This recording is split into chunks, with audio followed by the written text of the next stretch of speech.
The teachings and the commentaries suggest that Padmasambhava lived for 1,500 years. And I've never been able to get my mind around that.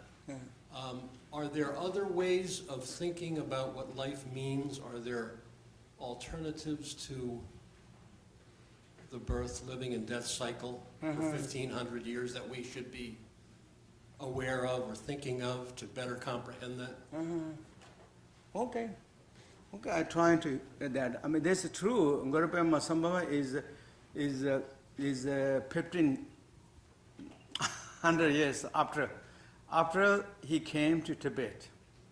So that means Buddha, when Buddha entered Mahaparinirvana, and 8 years after Buddha's Mahaparinirvana, or 4.5 years after Buddha's Mahaparinirvana, Guru Padmasambhava appeared. And then Buddhism came to Tibet in 8 centuries. So the Buddha was born, or Buddha's according to Mahaparinirvana, 500 BC, I think. 500, about 500 BC, which is the modern count, what everybody is a count of chronology systems. So Guru Padmasambhava came to Tibet in the mid-8th centuries to Tibet. So therefore, all that time, Guru Padmasambhava, then, as you read in the book, is being as living Buddha. Buddha state, the same that. And the reason what they said in Guru Padmasambhava, one of the principal reasons that Guru Padmasambhava achieved mortality realizations. His physical elements become, as we're discussing, everything become light. His body's, the flesh aspect is light. The earth element of his body is light. Water element of his body is light. And wind element of his body is light.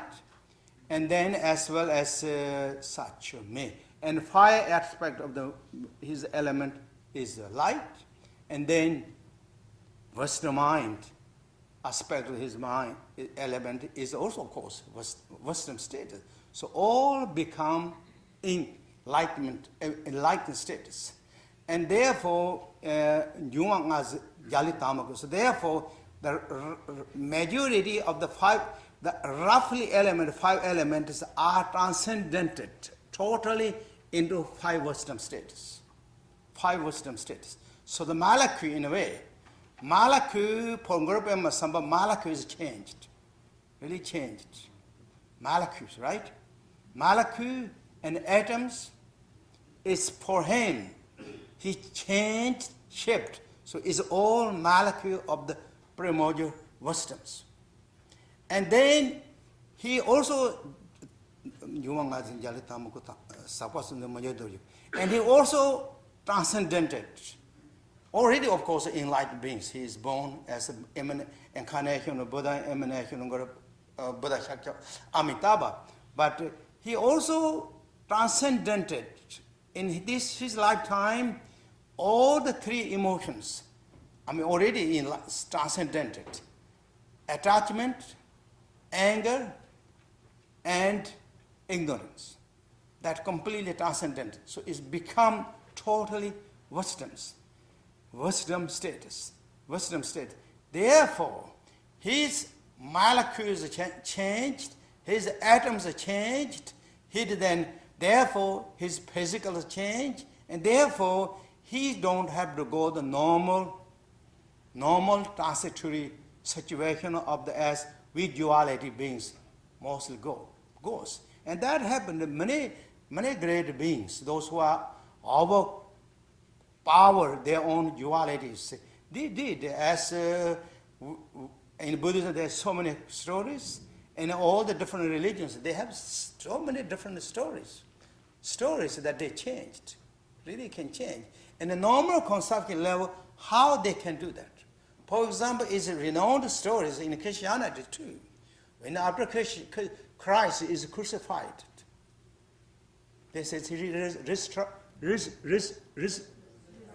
restricted, resurrected. I mean, you know what I'm talking about. That's it.